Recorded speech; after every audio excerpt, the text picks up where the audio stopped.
नमस्कार प्यारे विद्यार्थियों, मैं अमित सर एक बार फिर स्वागत करता हूं आपका जीके का 5 मिनट शो में।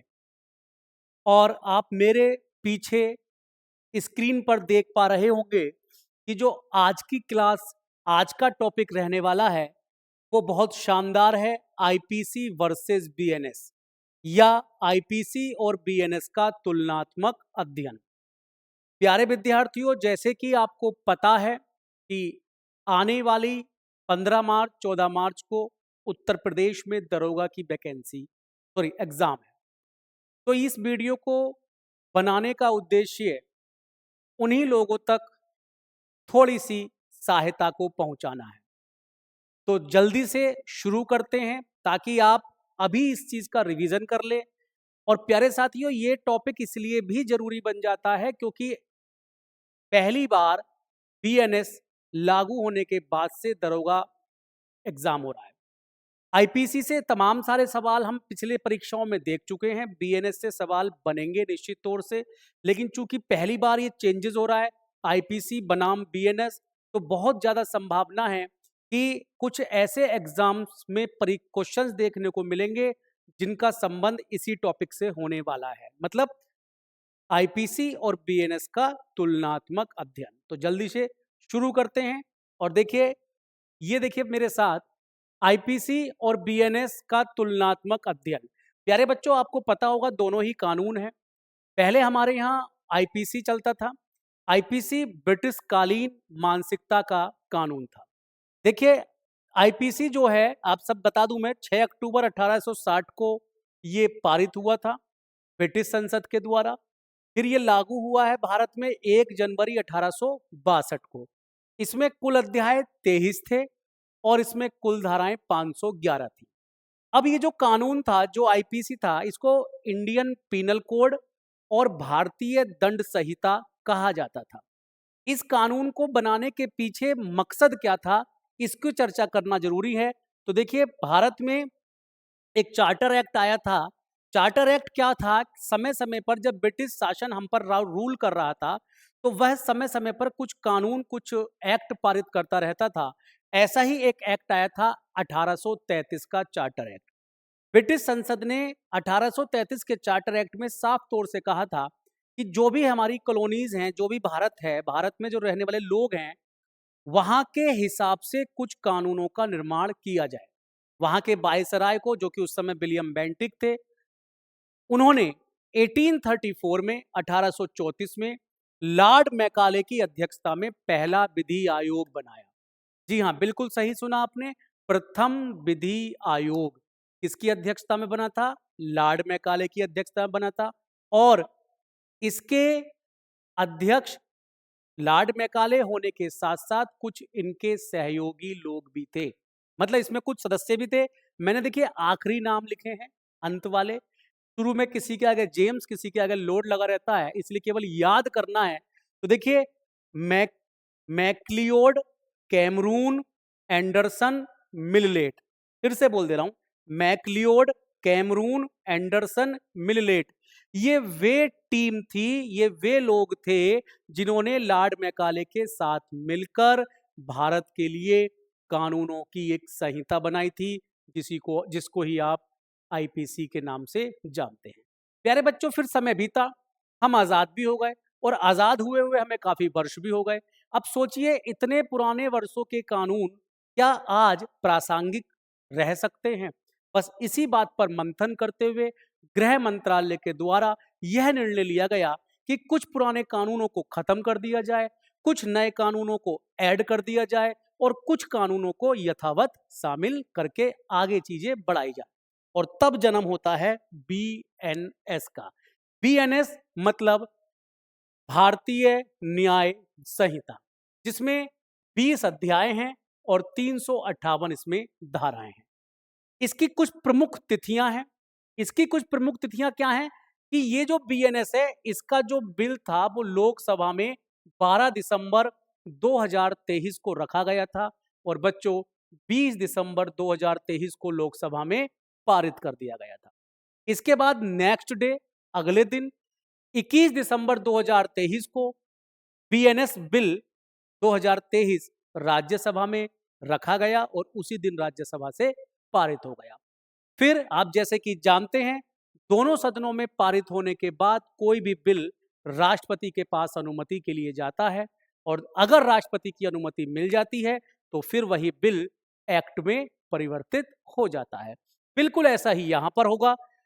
जब 21 दिसंबर 2023 को राज्यसभा के द्वारा इसको पारित कर दिया गया तो फिर 25 दिसंबर 2023 को राष्ट्रपति जी ने इस पर अपने हस्ताक्षर कर दिए और इस प्रकार से बीएनएस 2023 25 दिसंबर 2023 को संसद के द्वारा पारित हो गए।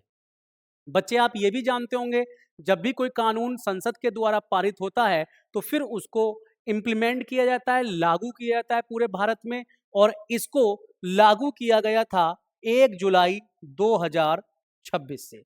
लागू किया गया था 1 जुलाई 2026 से।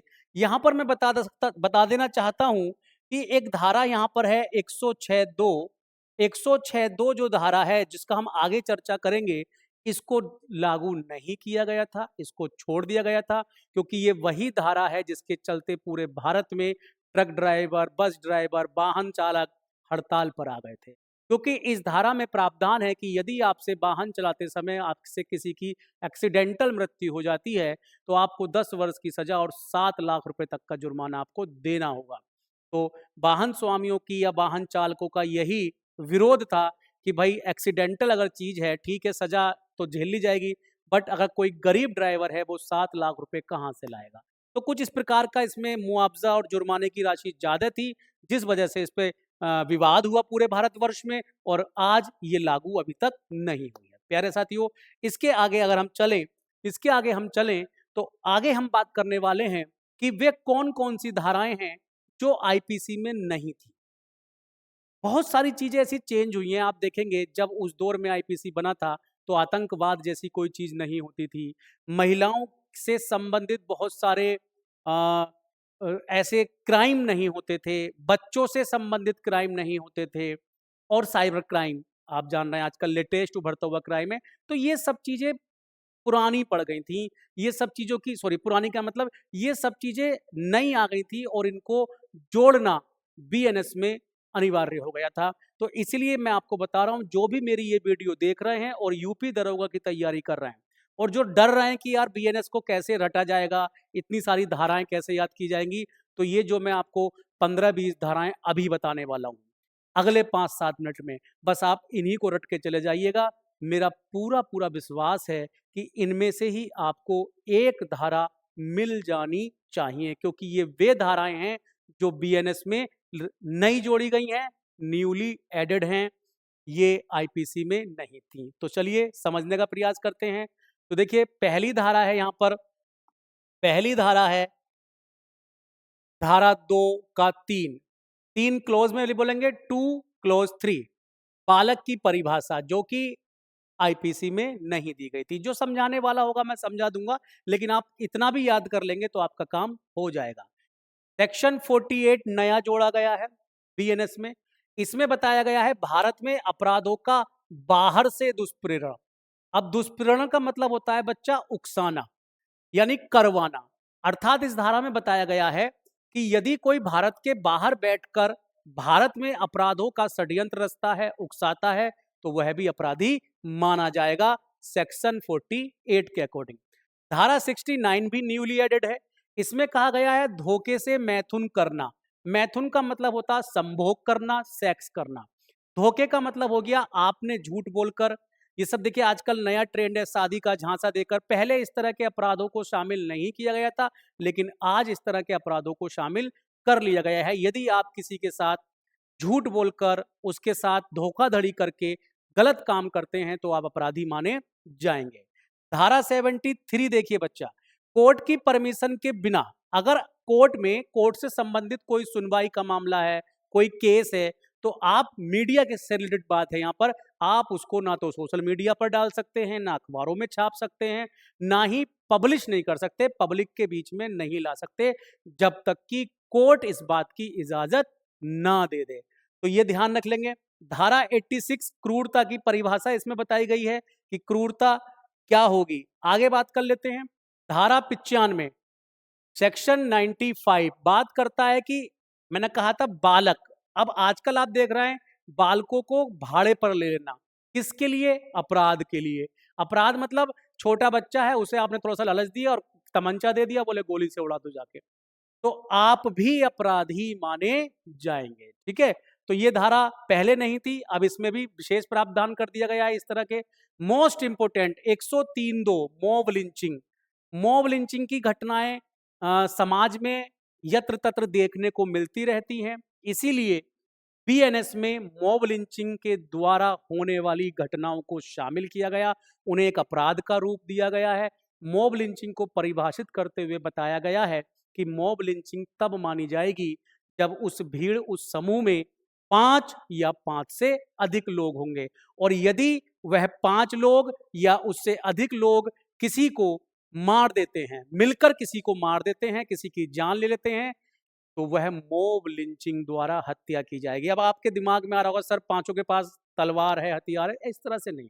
मॉब लिंचिंग का मतलब होता है जैसे कोई चोर कहीं घुस गया, हल्ला कटा था अभी कुछ दिनों पहले, चोर चोर चोर, हर घर में चोर आ रहे थे, गांव के लोग, शहर के लोग अपने अपने चौराहों पर लाठी डंडा लेकर इकट्ठे हो गए थे।